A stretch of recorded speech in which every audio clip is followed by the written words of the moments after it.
Good morning everybody the students.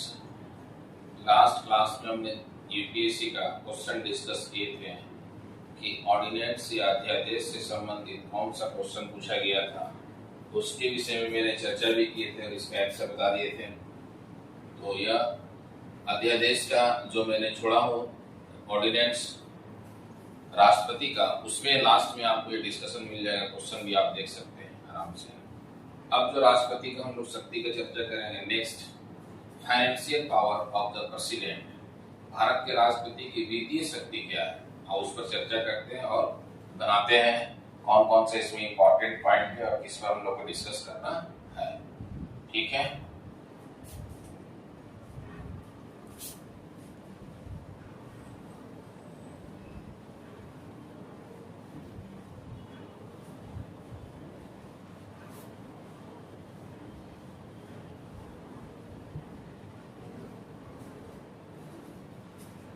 अब हम लोग देखते हैं राष्ट्रपति की वित्तीय शक्ति।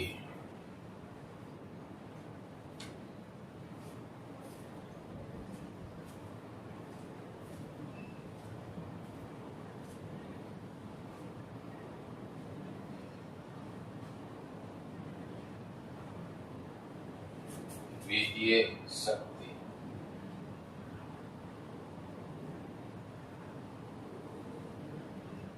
Financial power of the president.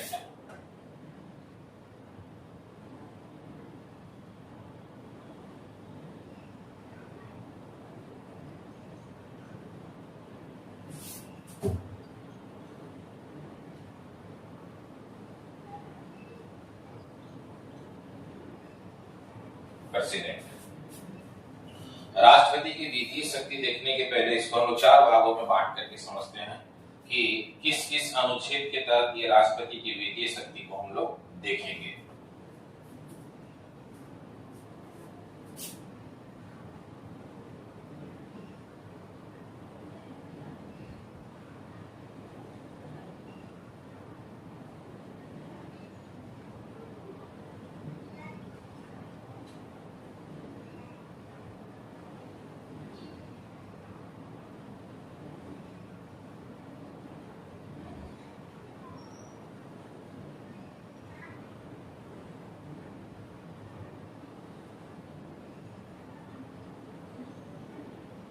Financial power जो है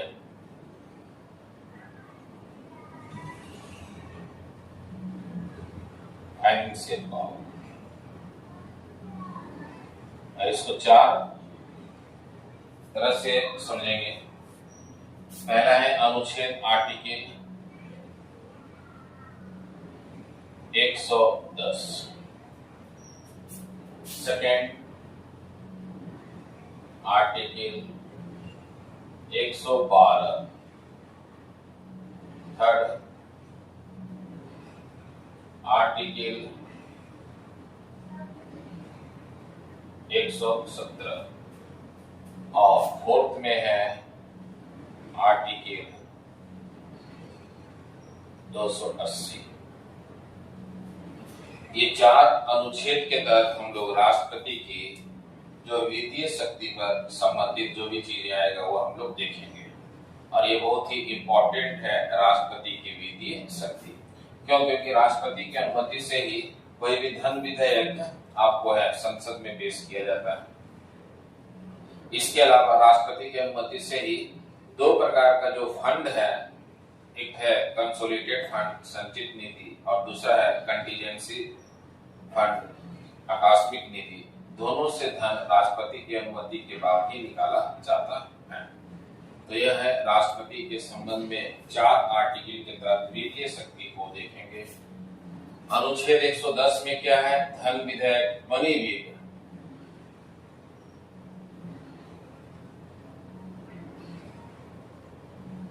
धन विधेयक, मनी बिल। अनुच्छेद 112 में क्या है? बजट। बजट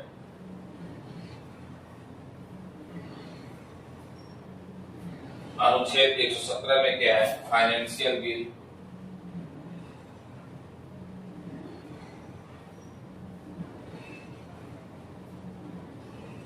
वित्तीय विधेयक कहेंगे इसको, वित्त विधेयक।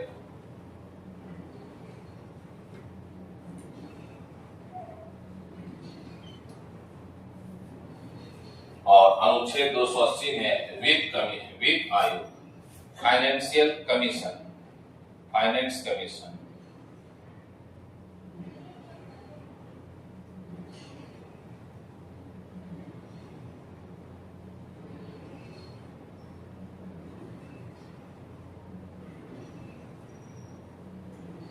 वित्त आयोग तो राष्ट्रपति की वित्तीय शक्ति के संदर्भ में हम लोग 4 अनुच्छेद के तहत इसका एक्सप्लेन करेंगे और यह बताने का प्रयास किया जाएगा कि इसमें क्या क्या इंपॉर्टेंट्स है, धन विधेयक क्या है, वित्त विधेयक क्या है, बजट क्या है, वित्त आयोग क्या है।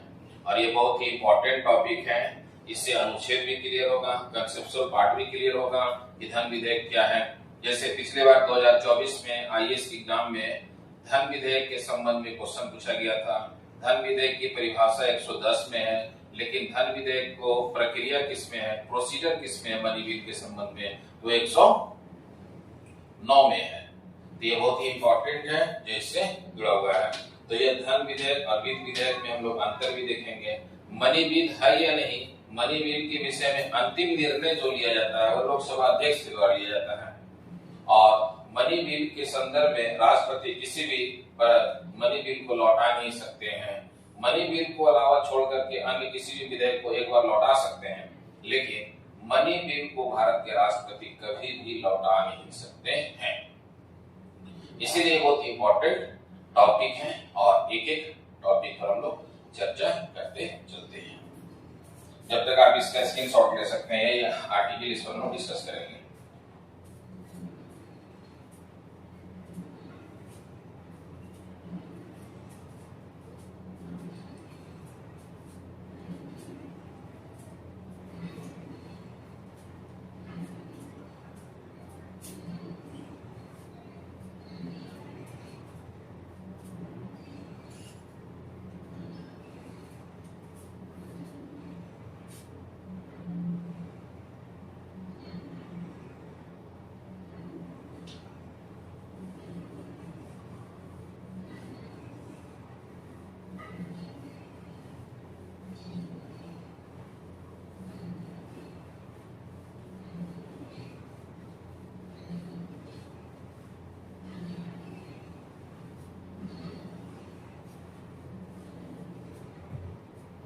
तो हम लोग मनी बिल के विषय में पहले देखते हैं।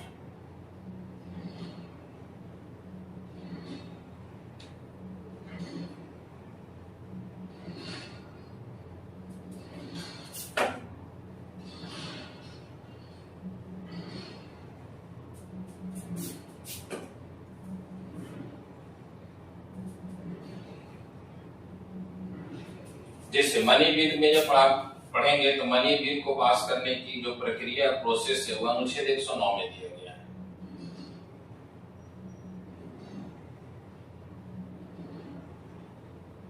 एक 109 में दिया गया है धन विधेयक के संबंध में।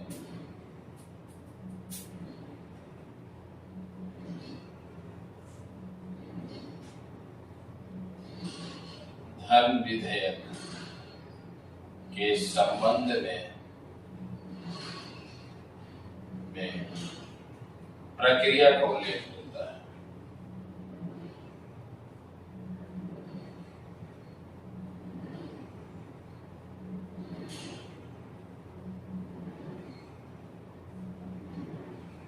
मिलता है। प्रक्रिया में जैसे क्या इसमें हो सकता है, प्रक्रिया में धन विधेयक हमेशा और हमेशा लोकसभा में पेश किया जाएगा। धन विधेयक राष्ट्रपति की अनुमति से, धन विधेयक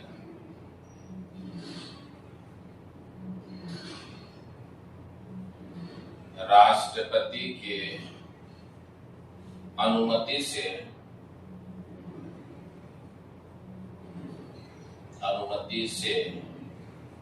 हमेशा लोकसभा में पेश किया जाएगा।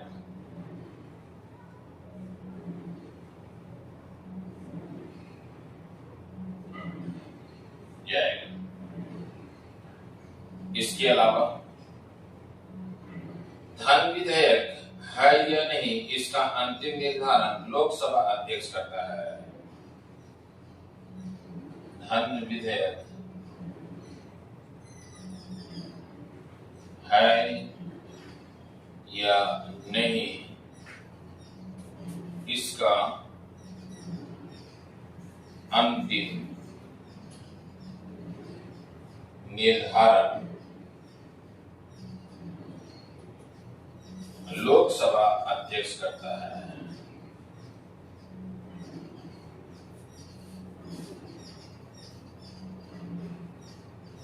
अध्यक्ष करता है। जैसे मान लेते हैं कोई बिल है। अब इस बिल में क्या है कि ये एक बिल है, ये मनी बिल है, और इस मनी बिल में तो मनी बिल के रूप में जो लोकसभा अध्यक्ष है यहाँ अपना साइन कर देंगे और इस पर लिख देंगे ये मनी बिल है, ये माना जाएगा कि ये मनी बिल है। और मनी बिल को है भारत के राष्ट्रपति के पास भेजा जाएगा और राष्ट्रपति से लौटा नहीं सकते हैं। मनी बिल को छोड़कर के अन्य विधेयक को राष्ट्रपति लौटा सकते हैं, लेकिन यह मनी बिल या धन विधेयक को राष्ट्रपति लौटा नहीं सकते हैं। अच्छा, इसमें धन विधेयक है या नहीं, इसका निर्धारण कौन करेगा? लोकसभा अध्यक्ष करेगा, जिसमें मैंने बता दिया आपको। इसके अलावा धन विधेयक के संबंध में राज्यसभा की शक्ति नहीं के बराबर है। धन विधेयक के संबंध में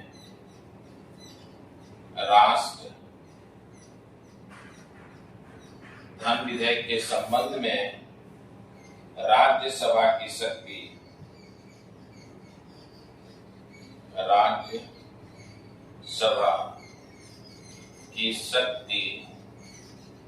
नहीं के बराबर है। केवल 14 दिनों तक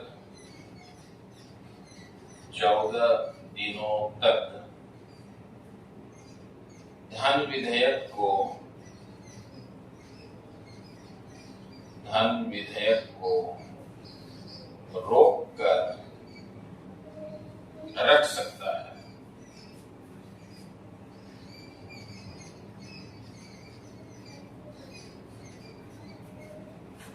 चौदह दिनों तक धन विधेयक को रोक के रख सकता है। 14 दिनों के बाद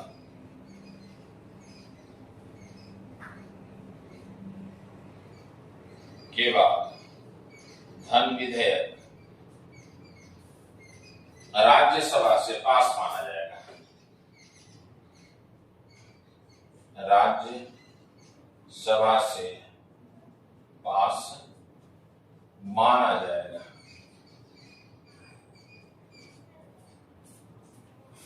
तो ये तो सामान्य जो है मान लेते हैं। अब इसमें कह सकता है राज्यसभा क्या कि धन विधेयक के संबंध में संशोधन का कोई सुझाव दे देता है।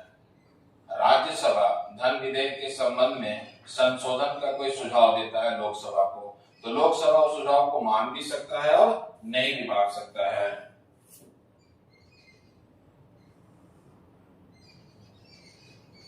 यदि राज्यसभा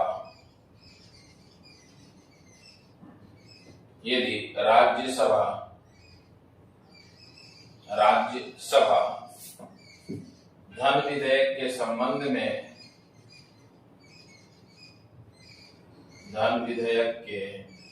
संबंध में लोकसभा को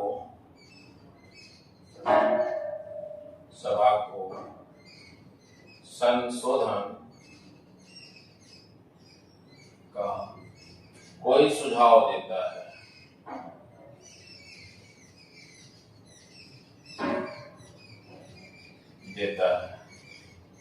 तो उस सुझाव को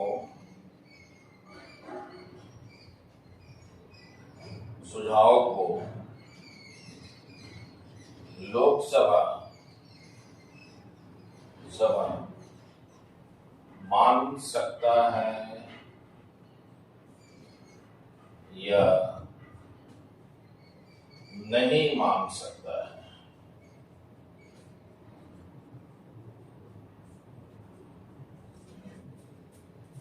तो ये धन विधेयक के संबंध में इसमें और भी पॉइंट है, जब तक आप इसका स्क्रीनशॉट ले सकते हैं।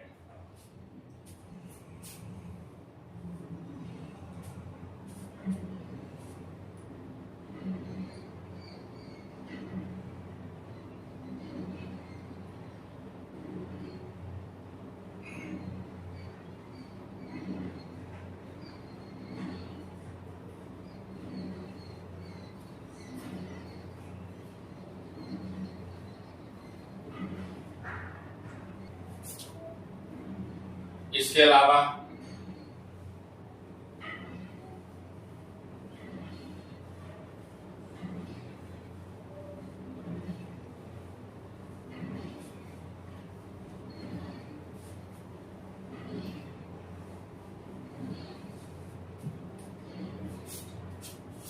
धन विधेयक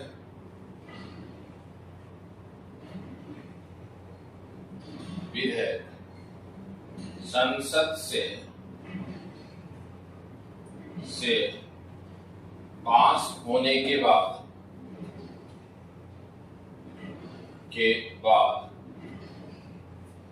राष्ट्रपति के पास भेजा जाता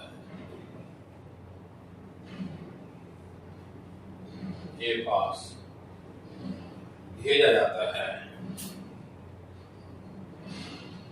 भेजा जाता है और राष्ट्रपति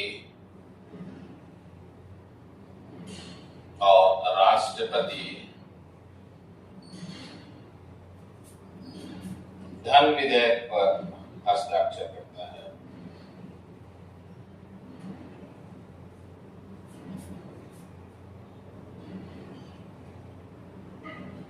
हस्ताक्षर या अनुमति होता है।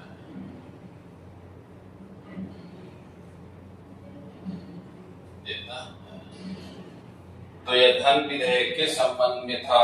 जो प्रक्रिया के संबंध में कैसे कैसे प्रक्रिया किया जाएगा, क्या क्या प्रोसीजर होगा, जो इससे संबंधित है। अब जो ये मैंने चर्चा जो अभी किए हैं धन विधेयक के संबंध में, वह अनुच्छेद 109 के विषय में इसमें मैंने चर्चा की। अब अनुच्छेद 110 में क्या है कि धन विधेयक के संबंध में परिभाषा का उल्लेख मिलता है। तो अनुच्छेद 110 के विषय में हम लोग देखते हैं और उसमें क्या उल्लेख है। जब तक आप इसका स्क्रीनशॉट ले लीजिए।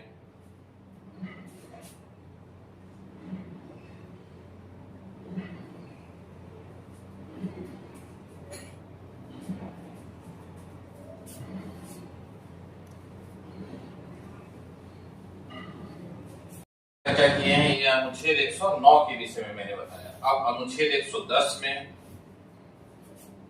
जो वर्णन है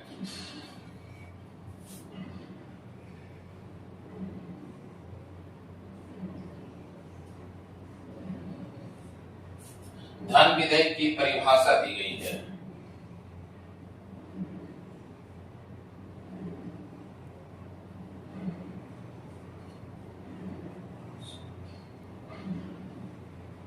परिभाषा दी गई है जिसमें बताया गया है कि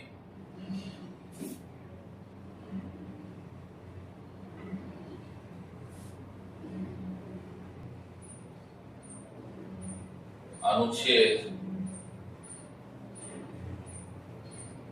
110(1) में ए से लेकर के जी तक, 1 से लेकर के जी के बीच में उल्लेख मिलता है।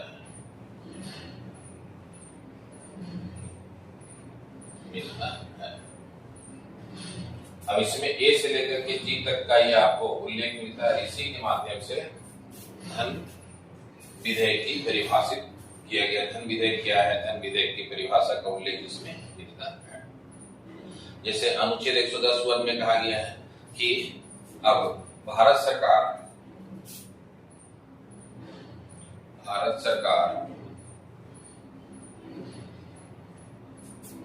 कोई नया कर को लागू करता है,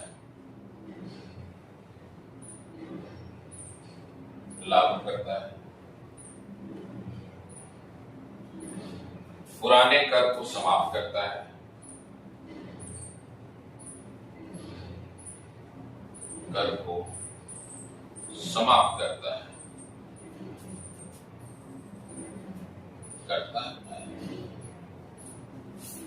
इसे धन विधेयक कहा जाता है। धन विधेयक में भारत की संचित निधि को रखा जाता है।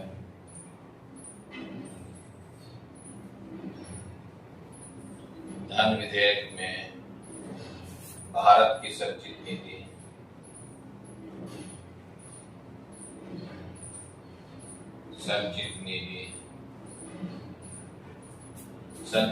को उल्लेख मिलता है।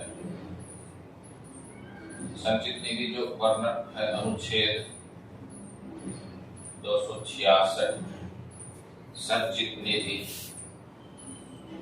का उल्लेख मिलता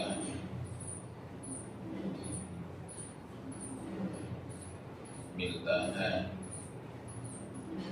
इसके साथ साथ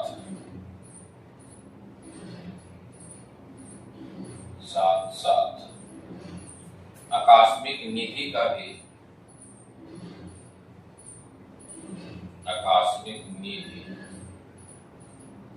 अनुच्छेद 267 का भी उल्लेख मिलता है।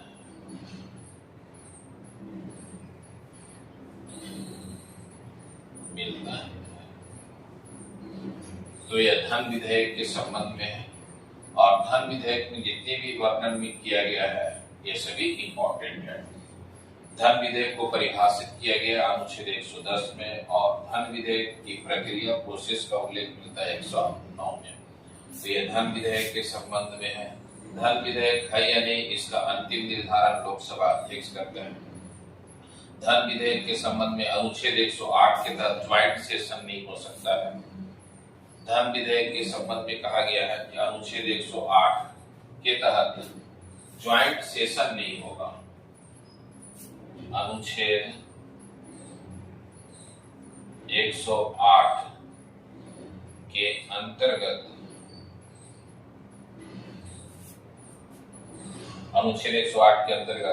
धन विधेयक मनी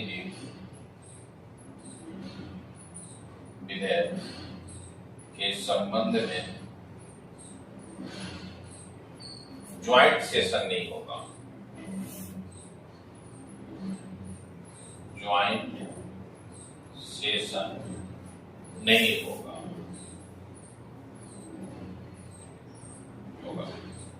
तो यह धन विधेयक के संबंध में है, जिसमें मैंने बता दिया कि अनुच्छेद 109 में परिभाषा का उल्लेख है, 109 में आपको प्रक्रिया का उल्लेख है, 110 में परिभाषा का उल्लेख मिलता है और यही है धन विधेयक के संबंध में। धन विधेयक में जो सबसे इम्पोर्टेंट रोल होता है वो लोकसभा अध्यक्ष का होता है। कोई विधेयक धन विधेयक कब होगा? जब लोकसभा अध्यक्ष उसको प्रमाणित कर देगा। ये सबसे इम्पोर्टेंट है। राष्ट्रपति की अनुमति से ही संसद में पेश होगा, जो सबसे महत्वपूर्ण माना गया है। ये हम लोगों ने अनुच्छेद 110 के संदर्भ में देखे हैं धन विधेयक के संबंध में। आप इसका स्क्रीनशॉट ले सकते हैं। और मनी बिल के विषय में मैंने 2 आर्टिकल का उल्लेख किए थे, 109 और 110। 109 में क्या है? मनी बिल की प्रोसेस है, प्रक्रिया है कि मनी बिल कैसे आएगा, मनी बिल कैसे पास होगा, मनी बिल कौन सा बिल कहा जाएगा, फिर मनी बिल जो है राष्ट्रपति मनी बिल को नहीं लौटाएंगे। यह जो प्रोसेस था वो 109 में था। और 110 में क्या दिया गया था? तो परिभाषा, जिसके विषय में हम लोगों ने देखे हैं। और 109 जो अनुच्छेद है इस पर लास्ट ईयर यूपीएससी में 2024 में प्रीलिम्स में क्वेश्चन आ चुका है। उस क्वेश्चन का भी हम लोग डिस्कस करेंगे मनी बिल के संबंध में, और वह क्वेश्चन बहुत ही इंपॉर्टेंट है। और वो क्वेश्चन क्या कहता है, उस क्वेश्चन का क्या डिमांड है, उस क्वेश्चन के विषय में भी हम लोग देखते हैं। और मनी बिल हम लोगों ने पूरा सेक्शन कर चुके हैं। तो क्वेश्चन जो 2024 में यूपीएससी में पूछा, उस क्वेश्चन के विषय में देखते हैं पहले, है।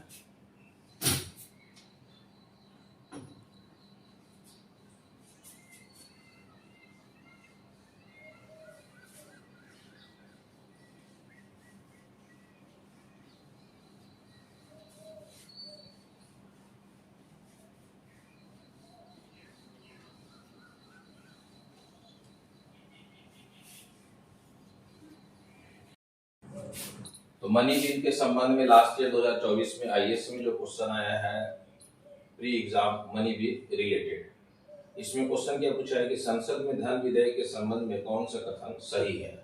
अब यहाँ निकालना आपको है सही है, एक तो आप इसको सक्रिय कर लें। दूसरा, नीचे दिए गए पुट का प्रयोग करके उत्तर बताएं। अब कौन कौन सा उत्तर है वो आपको बताना है। जैसे पहला स्टेटमेंट दिया है कि अनुच्छेद 109 में धन विधेयक के संबंध में विशेष प्रक्रिया का उल्लेख है। मैं अभी धन विधेयक की चर्चा की है, तो मैंने फुल वीडियो में बताया क्या कि धन विधेयक का जो विशेष प्रक्रिया है वह किस अनुच्छेद में है, अनुच्छेद 110 में है। विशेष प्रक्रिया का मतलब क्या हुआ कि लोकसभा अध्यक्ष ही धन विधेयक को मान्यता देगा। धन विधेयक के संबंध में राष्ट्रपति से अनुमति लेने के बाद ही हमेशा लोकसभा में पेश होगा। तो पहला स्टेटमेंट क्या है, सही है। दूसरा स्टेटमेंट क्या दे रहा है, धन विधेयक राज्यसभा में पुनः स्थापित नहीं किया जाएगा। राज्यसभा के संबंध में कहा गया है कि धन विधेयक जो है वह राज्यसभा की शक्ति नहीं के बराबर है। राज्यसभा धन विधेयक को 14 दिन तक रोक के रख सकता है, और 14 दिन के बाद यदि धन विधेयक को राज्यसभा पास नहीं करता है तो वह राज्यसभा से पास माना जाएगा। यह धन विधेयक राज्यसभा में पुनः स्थापित नहीं किया जाएगा। यह भी स्टेटमेंट सही है। इसके बाद तीसरा स्टेटमेंट दिया है, राज्यसभा यह तो विधेयक को अनुमोदन दे सकती है या परिवर्तन के लिए सुझाव दे सकती है, किंतु उसे अस्वीकार नहीं कर सकती है। यह सुझाव दिया जा सकता है, लेकिन सुझाव को लोकसभा मानेगा या नहीं मानेगा वो लोकसभा के विवेक पर निर्भर करता है। सुझाव देने के लिए तो राज्यसभा दे देगा कि इसमें आप संशोधन कीजिए, इसमें बदलाव कीजिए, ये तो लोकसभा राज्यसभा दे सकता है, लेकिन उसमें अस्वीकार नहीं कर सकता। ये इंपॉर्टेंट यहाँ पे लिखा हुआ है। तो यह स्टेटमेंट तीसरे भी सही है। चौथा स्टेटमेंट में क्या दिया जा रहा है कि राज्यसभा द्वारा धन विधेयक में सुझाए गए संशोधन को लोकसभा द्वारा स्वीकार करना। अभी मैंने क्या बोला कि राज्यसभा कोई भी सुझाव देगा, लोकसभा के विवेक पर निर्भर करता है, वह स्वीकार भी कर सकता है और नहीं भी स्वीकार कर सकता है। ये तीन स्टेटमेंट सही है। अब देखते हैं ऑप्शन में क्या क्या दिया गया है। केवल 1 और 2 दिया है, तो 1 और 2 तो नहीं होगा। 2 और 3 दिया, ये भी नहीं होगा। 1 2 3 1 2 3 यह स्टेटमेंट सही है, जो है इसका आंसर हो जाएगा सी। 1 3 4 4 है, 4 तो स्टेटमेंट गलत है, ये भी आपके गलत है। तो यह भी क्वेश्चन पूछा गया 2024 में मनी बिल रिलेटेड, जो सबसे इंपॉर्टेंट है। इसके विषय में मैंने फुल वीडियो बना दिए हैं, आप वहां जाकर के देखिएगा और समझिएगा कि विशेष प्रक्रिया में क्या बताए हैं, फिर अनुच्छेद 110 में क्या बताया है। 110 में क्या कहा गया, परिभाषा है, क्या परिभाषा दिया गया है। तो अनुच्छेद 110 1 में ए से लेकर के जी के बीच में जो संबंधित है वो इससे रिलेटेड है।